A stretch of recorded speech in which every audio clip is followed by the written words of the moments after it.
विद्यार्थी मित्रों, very good morning. Shri हीरप्रा कन्या प्राथमिक विद्यालय। आजे आपणे छठा धोरणनी अंदर विषय छे हिंदी, जेमां सेमेस्टर पहेलुं, एटले के आजे आपणे हिंदीनो सरस मजानुं पहेलुं चेप्टर भणवाना छीए। विद्यार्थी मित्रों, सौ प्रथम तमने ए सूचना आपीश के ज्यारे तमे आ पाठ समझवानुं हूँ तमने अहींथी समझावुं त्यारे तमारुं पाठ्यपुस्तक अवश्य तमारी पासे राखवुं, जेथी करीने तमे हूँ जे कांई अहींया समझावुं ए तमे सारी रीते समझी शको। तो आपणे शरूआत करी दईए। कक्षा 6 हिंदी, चेप्टर पहेलुं, दयालु शिकारी, एक चित्रपाठ। विद्यार्थी मित्रों, आपणे गुजरातीनी अंदर पण चित्रपाठ शीख्या, एवी ज रीते हवे हिंदीमां आपणे चित्रपाठ शीखवानुं छे। बराबर। चित्रपाठ एटले शुं? तो कि चित्र द्वारा आपणने पाठनी माहिती आपवामां आवे। तो अहींया एक दयालु शिकारीनी कहानी आपणने आपेली छे, जोईए आपणे। हम ये जानते हैं कि शिकारी प्राणियों के प्रति बहुत ही क्रूर होते हैं। शिकारी कैसे होते हैं? प्राणियों के प्रति बहुत ही क्रूर होते हैं। तो वो क्रूरता के कारण कभी भी कहीं भी कोई भी पशु का शिकार करते हैं। तो यहाँ हमें एक शिकारी और एक हिरनी का चित्र दिया गया है और उस चित्र के आधार पर हमें एक कहानी बनानी है। चित्र देखकर हमें कहानी बनानी है। हम जानते हैं कि शिकारी बहुत ही क्रूरता से पशुओं के साथ व्यवहार करते हैं, लेकिन यहाँ एक दयालु शिकारी की बात की गई है। शिकारी तो है लेकिन दयालु है। तो इस चित्रपाठ में हिरण यानी हरण नो शिकार करने के लिए शिकारी जंगल में जाता है। हिरनी ने एक छोटे शावक को जन्म दिया था। शावक यानी बच्चा, एक छोटे बच्चे को जन्म दिया है।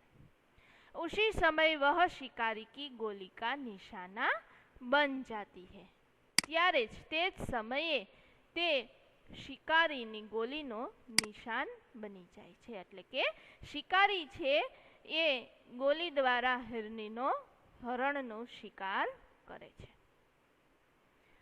हवे गोली मार्या पछी शिकारी ने घणो पछतावो थाय छे। शिकारी हिरनी के पास आता है, देखता है कि गोली टांग में लगी है, लेकिन गोली छे ई हिरनी ना हरण ना पग में लगी छे। वह पछताता है, लेकिन वह बहुत अफसोस एने थाय छे कि माराथी आ शू थई गयुं। वह हिरनी और उसके बच्चे को डॉक्टर के पास ले जाता है। क्या करता है शिकारी? वो हिरनी और उन्हें एना बच्चा ने बेय ने क्या लई जाय छे? डॉक्टर पासे इलाज करावा माटे। बाद में जंगल में उसी जगह छोड़ आता है। पछी एनी सारवार कर्या पछी शिकारी पाछो जंगल में तेज जग्याए हिरनी ने अने तेना बच्चा ने पाछो छोड़ी दिए छे। इस चित्रपाठ में हमें क्या सीख मिलती है? तो इस चित्रपाठ में हमें पशुओं के प्रति मानव का कैसा व्यवहार होना चाहिए और संसार में यानी इस समाज में, इस लोक में हमें सभी को जीने का अधिकार है, यह बात हमें बताई गई है। क्या सीख मिलती है? कि इस संसार में, इस समाज में, इस दुनिया में सबको जीने का पूरा अधिकार है, चाहे वो मानवी हो या पशु हो।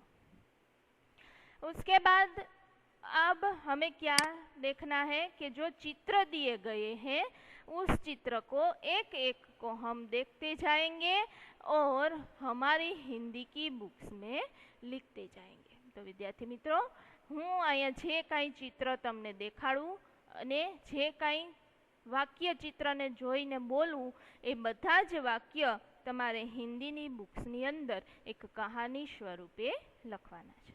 ચાલો જોઈએ આપણે સૌપ્રથમ પહેલું ચિત્ર જોઈએ, બરાબર છે। સૌપ્રથમ પહેલું ચિત્ર જોઈ, પેલા ચિત્રમાં શું છે તો કે એક જંગલ દેખાય છે અને જંગલની અંદર हिरनी એટલે કે હરણ છે એ आटा मारे छे, बराबर। उसके बाद दूसरा चित्र में हम क्या देखते हैं तो एक शिकारी है, वो पेड़ के पीछे छिपा है और हिरनी के बच्चे को देख रहा है। उसके बाद तीसरा चित्र में हमें ये दिखता है कि शिकारी है वो हिरनी का शिकार करता है, कैसे तो कि गोली मारकर। चौथा चित्र, उसमें गोली की आवाज सुनकर हिरनी और उसका बच्चा दोनों वहां से भागते हैं। पांचवें चित्र में हम देख सकते हैं कि शिकारी की गोली का शिकार हिरनी हो चुकी है और उसके टांग से लोही निकले छे, એટલે કે તેના પગમાં ગોળી વાગી છે। ત્યાર પછી छठा चित्र, उसमें हम ये देख सकते हैं कि शिकारी हिरनी के पास आता है और वो देखता है कि हिरनी को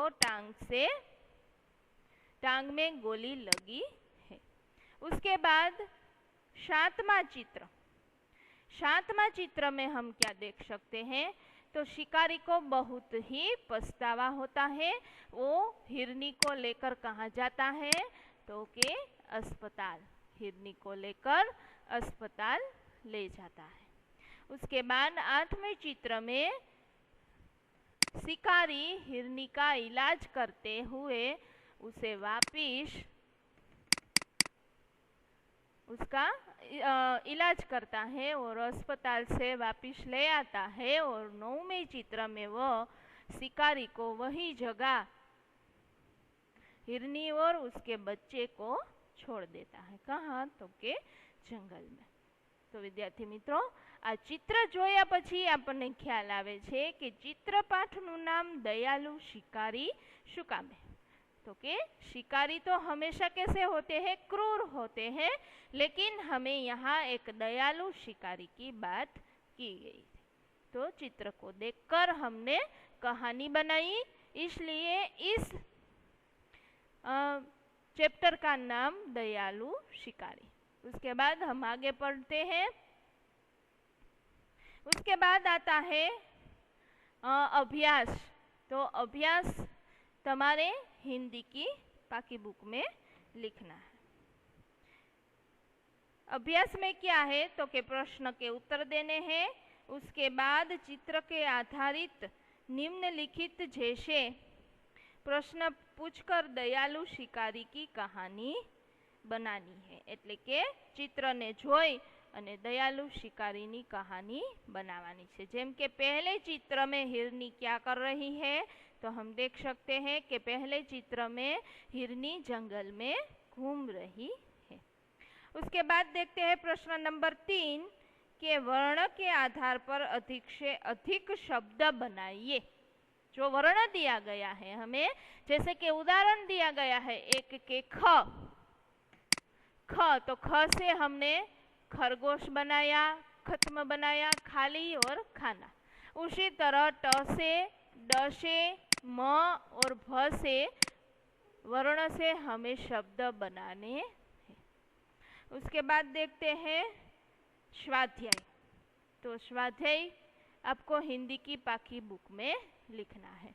अब आता है प्रश्न नंबर 2 के नीचे 2 प्रसिद्ध कहानियों का चित्र दिया गया है, उनका नाम लिखना है और कहानी लिखनी है।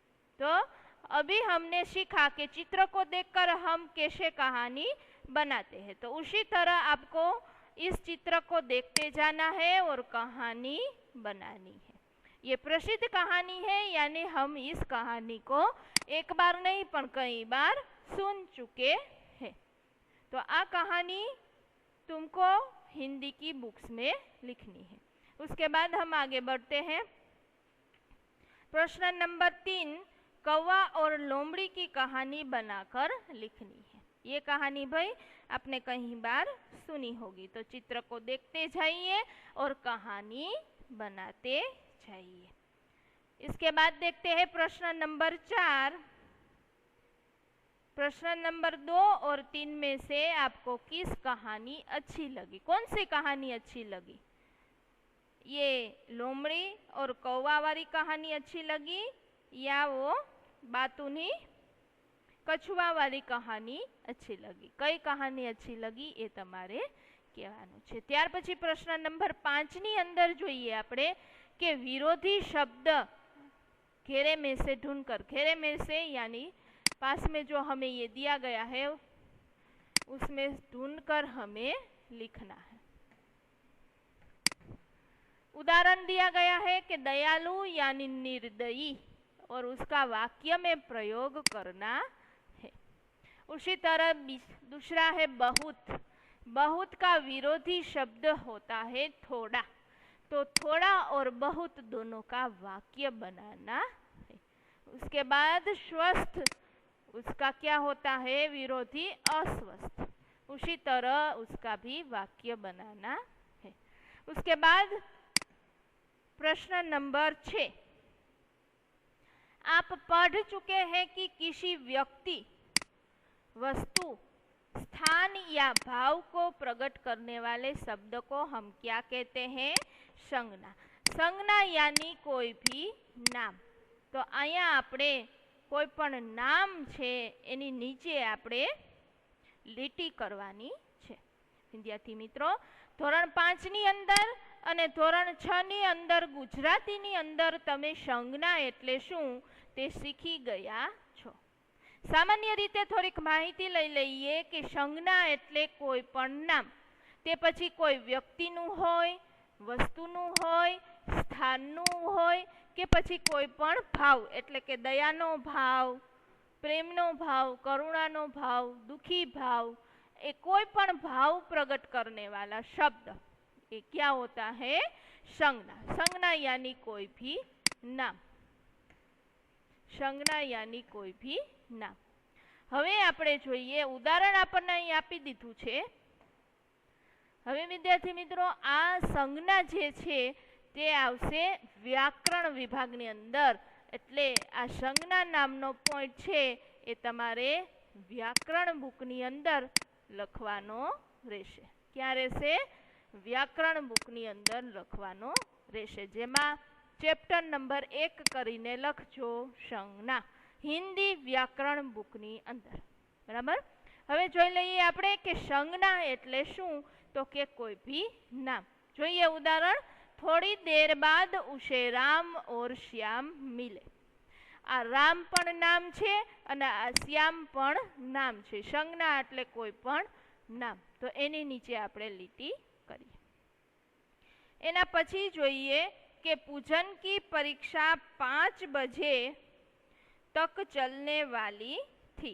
पूजन की परीक्षा 5 बजे तक चलने वाली थी। तो आमाथी तमारे संज्ञा गोती अने लखवानी रहेशे। जेम के पूजन पण एक नाम छे, परीक्षा आ बे छे ई संज्ञा थशे, पूजन अने परीक्षा। त्यार पछी बीजू जोईए के सब अंबाजी जा रहे थे। अंबाजी शुं थयुं? तो के एक स्थळनुं नाम थयुं, एटले शुं आवशे? अंबाजी संज्ञा आवशे। अहींया आवशे पूजन अने परीक्षा। एना पछी जोईए त्रीजू के गुलाब का फूल मुझे पसंद है। गुलाब पण एक नाम थशे अने फूल पण एक नाम थशे। तो आ बे शुं थशे? संज्ञा। एना पछी जोईए चौथुं के हिमालय की चढ़ाई बहुत कठिन है। यहाँ हमने देखा था कि कोई भी स्थान का नाम भी संज्ञा में आया था। तो आ स्थान छे एक हिमालय, तो हिमालय शुं थशे? संज्ञा। आज बिल्ली सारा दूध पी गई। बिल्ली अने दूध बे शुं थशे? संज्ञा। तो आ संज्ञा विषे आपणे माहिती मेळवी। त्यार पछी प्रश्न नंबर 7, अंदाज अपना अपना एटले के तमारा विचार, तमारा अनुभव, कि यदि शिकारी की जगह तुम होते तो क्या करते, એના વિશે માત્ર ચર્ચા કરવાની છે. તો અહીંયા આપણું ચેપ્ટર નંબર 1 સેમેસ્ટર 1નું પૂર્ણ કરીએ છીએ. Thank you.